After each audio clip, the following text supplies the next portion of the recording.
We improved the way you insert blocks with the new Blocks palette.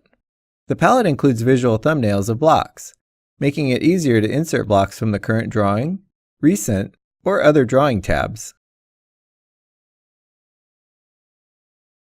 You can select how much information you want to see on the palette by choosing from various list types or different icon display sizes. And it's easy to filter for the exact block you're looking for.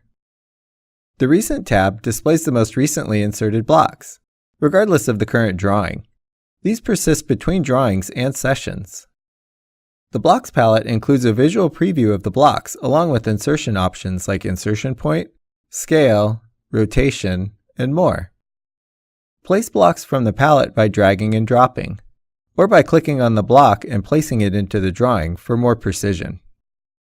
Based on customer feedback, we added an option to repeat block placement.